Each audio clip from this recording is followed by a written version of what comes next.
Happy St. Patrick's Day. I'm wearing green. I'm a leprechaun today. How are y'all this morning? So I came up to school because I wanted to read one of my favorite books, Leprechaun on the Loose, and I left it here. So I'm here by myself in the classroom. So I'm going to read to y'all Leprechaun on the Loose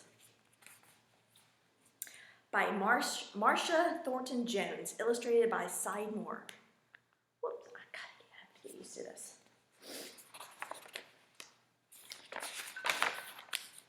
A leprechaun was loose in the classroom, and Sydney was the only one who knew it.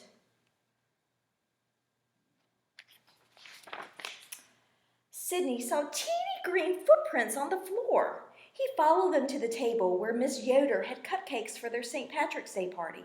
Sydney peeked inside the box. All the green icing had been licked off the cupcakes. You see all the footprints? Right there. Sydney set out to find that leprechaun. It was plain bad luck when he stepped on his own shoelace. Oof, whoosh, splat. Sydney fell right on the table. Sydney ruined our party snack, Della Puddington told everyone when Miss Yoder threw away the squish box. I didn't do it, Sydney said. It was a leprechaun. An itty-bitty hee-hee-hee-hee came from behind the fish tank, but Sydney was the only one who heard it. During reading time, Sydney noticed something was wrong with a fish. He sneaked to the back of the room and looked into the tank. The leprechaun was swimming the backstroke, and the fish were definitely not happy.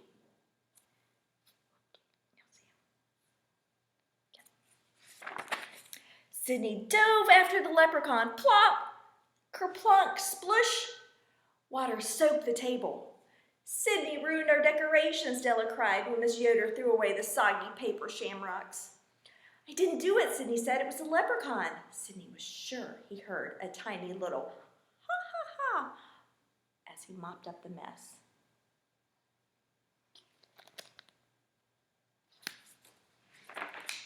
During science class, Sydney heard a creak, creak, creak coming from the hamster's cage. Sydney tiptoed to the cage. He carefully opened the door and came face to face with the leprechaun. While Sydney and the leprechaun stared at each other, the hamster ran out the open door and across the table. Sydney dived after the hamster. Boom, bam, crash. Sydney fell against the table. Oh, juice went everywhere, just as the hamster scurried out of sight.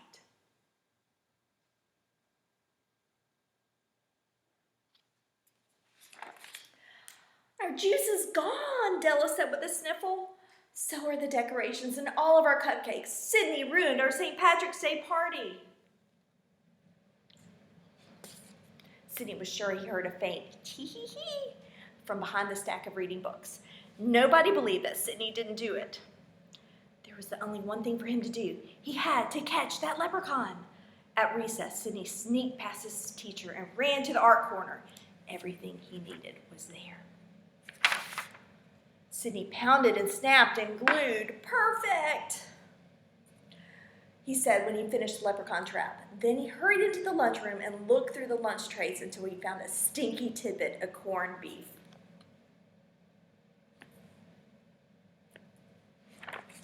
Sydney carefully reached inside the leprechaun trap with the bait. Just then, his foot knocked into the back of the trap. Swish, clang, zing! Sydney was caught inside. He heard the tippity-tap-tap of itty-bitty boots. I do believe I've caught me a boy, that I have, said the leprechaun with a grin. Let me out, Sydney begged. The tiny man scratched under his tall green hat. Now, why should I be wanting to do such a thing like that?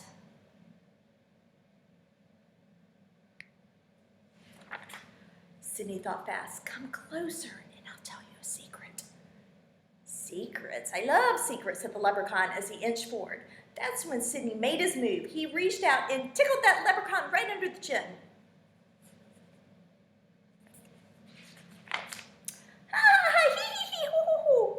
The leprechaun fell down and hit the trap door. The door flew open. Sydney rolled out and pushed the leprechaun inside. Swish, clang, zing. I've got you, Sydney yelled. Now I can prove that you ruined the party, not me.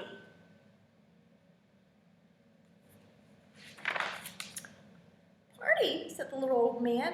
I'll make you a deal. Let me go and I'll save the party. Then I'll be gone and you can never see me again. How can a leprechaun save our party? Sydney asked. With treasures, of course. Should he keep the leprechaun and prove he didn't ruin everything, Sydney wondered? Or should he let the leprechaun go home and save the party for his friends? Sydney was running out of time. His class was right outside the door. He had to decide. Quick, tell me where your treasure is, Sydney said. He leaned close and the leprechaun whispered in his ear.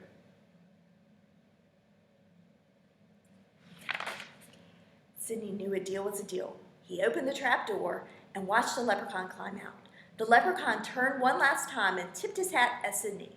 Then the teeny tiny man slipped out the window and was gone. Sydney found the treasure right where the leprechaun said it would be. It was just what he needed to save the party.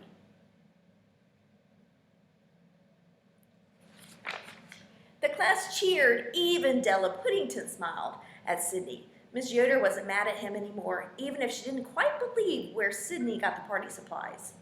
Sydney was finally able to forget all the trouble the leprechaun had caused. Then Sydney heard something terrible. "Excuse me, lad," said a tiny voice from behind Sydney's box of crayons. "I'm looking for me brother. Have you seen him anywhere?" Anyway, I hope y'all enjoyed the story, Leprechaun on the Loose. So, one thing you can do for St. Patrick's Day, you can go around your house and try to find things green. You can even get a sheet of paper and do tally marks. Remember how we did that when we were looking for the exit signs?